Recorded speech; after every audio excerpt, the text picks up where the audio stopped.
ये सब पे पड़े हैं। जाट पे थोड़ा कम पड़ा, कुशवाहा पे थोड़ा और, चाहे एक जूता हो, जूता सब पे पड़ा है। लास्ट वालों ने ज्यादा, अगर हम लोगों ने ज्यादा गुलामी नहीं सो हमने ज्यादा जूता खाए, तो मैंने पहले जो गुलामी स्वीकार ली सो एक ही जूता खाया। जूता जूता होता, फूल नहीं होता है। सबने जूता खाया है, इसलिए जूता छोटा नहीं है, सूट है। 4 वर्ण के अलावा 5वां कोई वर्ण नहीं बनाया गया दोस्तों, और 5वां वर्ण है तो बताए। सेकुलर भारत न्यूज देखने वाले तमाम दोस्तों को सुल्तान भारती की तरफ से आदाब, नमस्कार, सत श्री अकाल। दोस्तों आज 29 जनवरी थी। मौसम कुछ जरूर बिगड़ा हुआ था, लेकिन इस मौसम का असर उस ओबीसी महासभा की मीटिंग पर बिल्कुल नहीं पड़ा जो नई दिल्ली के कॉन्स्टिट्यूशन क्लब के सभागार में रखी गई थी, और जिसमें देश भर के शिक्षाविद, चिंतक, दलित चिंतक और मुस्लिम की भी बहुत बड़ी तादाद में भागीदारी रही। लोग इतने आए हुए थे, सुनने वाले इतने थे कि सबको कुर्सियां मैसर नहीं हुई, फिर भी कोई हटा नहीं। और बोलने वाले भी इतने नेता आए हुए थे। समाजवादी के चिंतक राजकुमार भाटी जी भी वहां पर मौजूद थे, जो बहुत बेबाक बोलने के लिए जाने जाते हैं। प्रोफेसर रत्नाकर जैसे शिक्षाविद भी आए थे, और भी बहुत से लोग थे। और इस ओबीसी महासभा के मुख्य अतिथि थे महाराष्ट्र में उप चीफ मिनिस्टर रहे छगन भुजबल जी, जिनका जिक्र किए बगैर महाराष्ट्र की राजनीति का एबीसी शुरू भी नहीं हो सकता।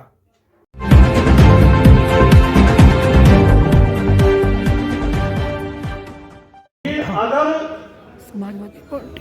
ताड़ना शब्द का अर्थ शिक्षा देना है तो इनको ताड़ो ही ब्राह्मणों को, हमें क्यों ताड़ रहे हो? ज्यादा इन्हें ताड़ो। तो मैं इसी के साथ अपनी बात समाप्त करता हूँ। नमस्कार। जानना चाहता हूँ, ये जो शूद्र समाज है, ये ओबीसी के लोग में कितनी जाति आती है, या ये भी शूद्र समाज के लोग हैं ओबीसी में? नहीं, ये तो शीशे की तरह साफ है। ये तो सबको पता है कि हम सब शूद्र हैं, हम सब शूद्र हैं। और मैं कहना नहीं चाहता, तो मैंने जानबूझ के वो बात नहीं की, लेकिन आपने सवाल उठा दिया। तो कल अखिलेश यादव जी लखनऊ में बोल रहे थे। अखिलेश यादव जी किसी उसमें गए थे, शामिल होने धार्मिक कार्यक्रम में। वो बीजेपी के लोगों ने उन्हें झंडे दिखाए, नारे लगाए, अपमान किया। तो उन्होंने स्पष्ट आके कहा मीडिया के सामने, जब मीडिया खड़ी थी, कि बीजेपी के लोग ब्राह्मण के अलावा हम सबको शूद्र मानते हैं। बहुत कमी है। प्रोफेसर रत्नाकर जी, दरअसल ये आंदोलन और ये मुहिम आज हास्यास्पद हो गई है। मेरे पीछे भी लोग बोल रहे हैं, आगे वाले पता नहीं ध्यान से सुन रहे हैं कि नहीं सुन रहे हैं। मुझको बताया गया कि मैं शिक्षा जगत से हूँ। जिस देश में शिक्षा समूल नष्ट की जा रही हो, वहाँ शिक्षा का तो कोई मतलब है नहीं। थोड़ा सा मुझे बहुत देर से पता चला कि शिक्षा में मुझे जिन्हें पढ़ना चाहिए था उन्हें बचपन से नहीं पढ़ाया गया, और जिन्हें नहीं पढ़ना चाहिए था उन्हें हमें पढ़ाया और रटाया गया और गवाया गया। आज हमारे बहुत सारे साथी पागलों की तरह हाथ में कड़ावा बांधे भूखों मर जाते हैं, और हजारों हजार की भीड़ को खिलाते पिलाते हैं। ये सब क्यों हो रहा है? अभी बिहार से एक प्रबुद्ध मंत्री ने सवाल उठाया है, जिस पर पूरे देश में बवेला मचा हुआ है। यही सवाल, इनको सामाजिक अन्याय समझना होगा। सामाजिक न्याय की परिकल्पना से पहले सामाजिक अन्याय क्या कर रहे हो भैया? कर लो यार। तो सामाजिक अन्याय की जो अवधारणा है, उस पर पहले आप विचार करिए। मैं उस इलाके से आता हूं। उन दिनों उस इलाके में जो पत्तल पर बसता था, एक कौम थी जो उससे अपना पेट भरती थी और उसी से उसका जीवन यापन होता था। उसको कहते थे गुजर, और वो लगभग समाप्त हो गया। समाप्त कैसे हुआ? क्योंकि उसके भी रोजगार पे लोगों ने लात मारा और पत्तल और दोने का इंडस्ट्रियलाइजेशन हो गया। बिल्कुल समय का ध्यान है, मैं अपनी बात खत्म करता हूँ।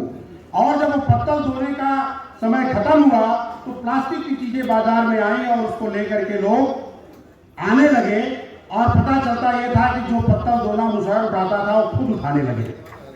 आपको विमर्श की जरूरत है और इस तरह के वक्तव्य से बहुत बातें होंगी, हम भी थोड़ा गौरवान्वित हो जाएंगे, लेकिन सफलता नहीं मिलेगी साथियों।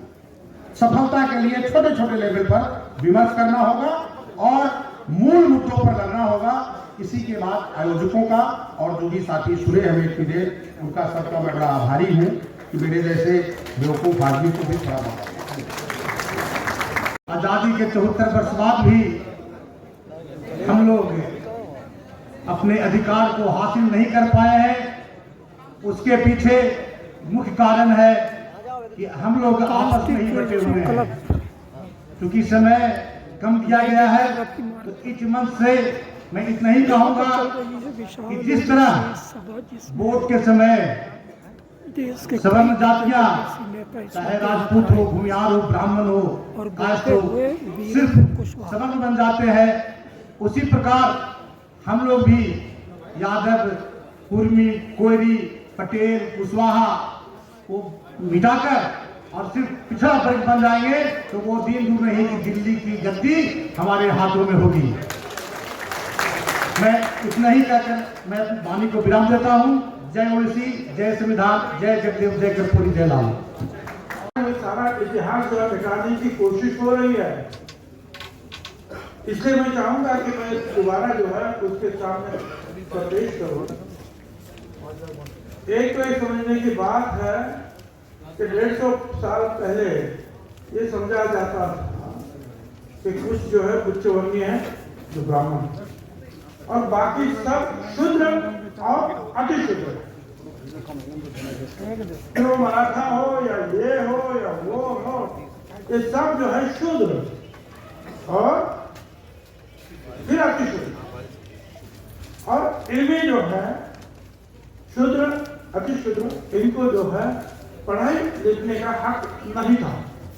अच्छा, ये तो ठीक है, ये तो पुरुषों के बारे में हुआ, मगर ब्राह्मण लोगों की जो महिलाएं थी, लड़कियां थी, उनको भी लिखना पढ़ने का अधिकार नहीं था।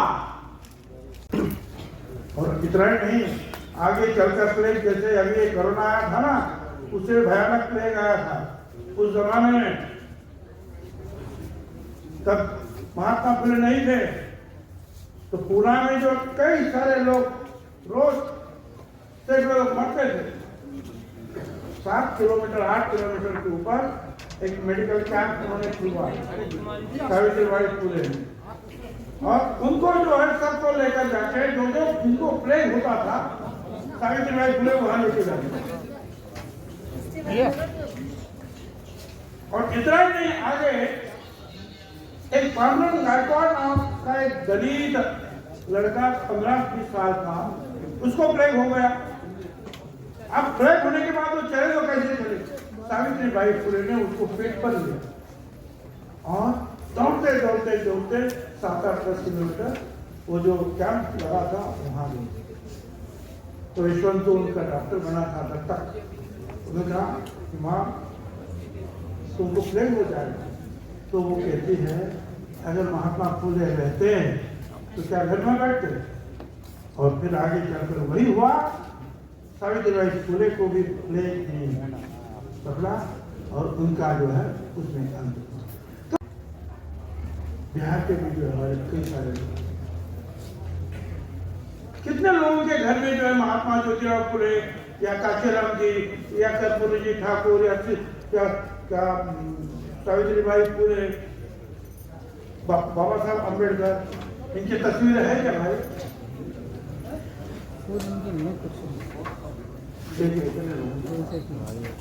तो आगे भी नहीं है।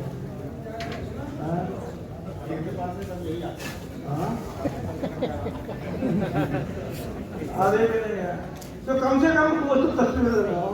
हमारे घर में बाकी सब लोगों की तस्वीरें होती है।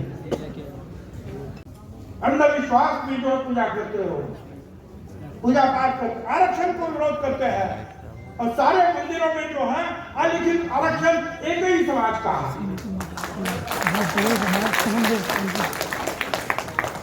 वहां तो दूसरे को कोई नहीं, इतना नहीं, जो भगवान है उसके नजदीक में नहीं आने देते हैं भाई, वहां तो इनका ही आरक्षण है।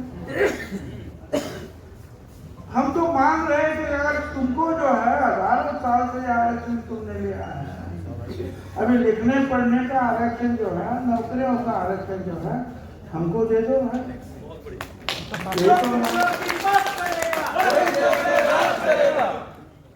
और ये नहीं है, ये आरक्षण के बाद बाबा साहब अम्बेडकर ने जो है संविधान में लिख दिया और उन्होंने कहा है आयोग स्थापित किया जाए और सारे जो ओबीसी लोगों की जो है डाटा जो है जमा कर दिया जाए और आरक्षण दिया जाए। मगर 1-2 साल तक उसके ऊपर कुछ भी नहीं हुआ तो बाबा साहब अम्बेडकर ने 2-3 चीजें, एक था हिंदू कोड बिल और दूसरा जो है ओबीसी का आपने आयोग की स्थापना नहीं की, इसलिए मैं तुम्हारे मंत्रिमंडल से इस्तीफा दे रहा हूं। अभी भी हम कर रहे हैं। नीतीश कुमार, तेजस्वी यादव, इन्होंने हिम्मत से जो है काम किया है।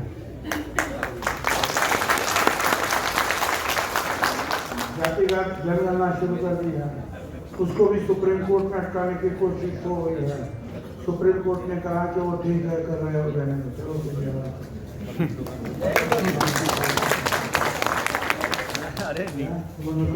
सुना है। 21 में जो जनगणना देश की होने वाली है, आज तक शुरू नहीं हुई। आज तक क्यों नहीं शुरू हुई? क्योंकि कोरोना है, ये ऐसा है, वो वैसा है। और हमको पूछते थे कि कोरोना में तुमने डाटा नहीं बनाया, तो आपको चाहिए कि आप एक जगह एक मुंह से बोलें। हमारी जो है सभाएं बहुत सारी होती है, रैली बहुत सारी होती है, हम रैली करते हैं, भाषण करते हैं, फिर अपने अपने काम पर लग जाते हैं, फिर ये ओबीसी उसके खिलाफ, वो ओबीसी उसके खिलाफ आपस में लड़ना शुरू कर देते हैं।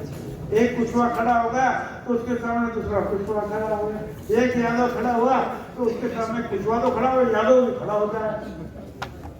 अब क्या है, डिवाइड एंड रूल का काम तो भाई चला है। और देखो एक याद,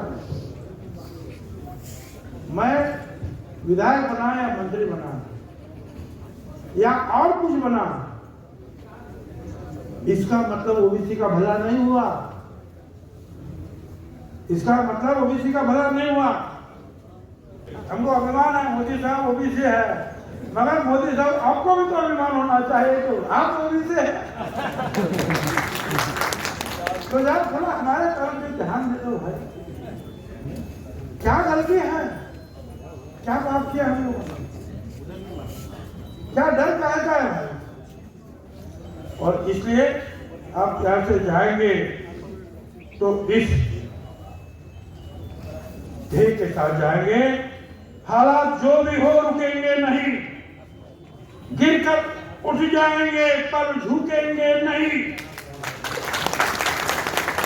तुम चाहे जितनी भी कोशिश कर लो, जो हमारा है वो लिए बिना चुप बैठेंगे। जिंदाबाद जिंदाबाद, हम तुम्हारे साथ। बोलो जी, मैं जानना चाहता हूँ, अरे भैया थोड़ा सा तबीयत खराब है। देश में मौजूदा हाल में जो भी है, देश के मौजूदा हाल में जो माहौल है, उसका सलूशन क्या आपकी नजर है? सांप्रदायिकता है। हमको यही कहने को है कि बाबा साहब अम्बेडकर के संविधान की पूरी रक्षा और उसके साथ इस देश को चलना चाहिए, वो ऐसा चले, इसके सब लोगों ने सब भैया ऐसा यूटर्न लेके ले लो ना, और मजबूर करना चाहिए कि तुमको संविधान में काम करना है। सर समस्त समाज के लिए एक संदेश। लोग संविधान में सबको आज़ादी है, बोलने का आज़ादी है, काम करने का आज़ादी है, लिखने पढ़ने का आज़ादी है, वो आज़ादी दे देगा। युवा शक्ति के लिए एक कोई सुझाव आपकी तरफ से? युवा शक्ति को हम इतना ही कहेंगे कि भाई ये थोड़ा अंधविश्वास से हट जाओ, और जो संविधान बाबा साहब अम्बेडकर ने बनाया है, जो पूरे पेरियार स्वामी इस तरह से महान लोगों ने जो है हमारे काम किया है, वो जरा इतिहास पढ़ो तो फिर मालूम पड़ेगा कि हम कैसे आगे बढ़े, हम कैसे लिखे पढ़े, कौन मेरी एक ले लिया फिर और आज हम सब ये भूल रहे हैं और जो नहीं करना चाहिए उसके पीछे जा रहे हैं। चलिए बहुत बहुत शुक्रिया। बंद कर दो, थोड़ा साइड में, दिक्कत हो जाएगी। हो गया।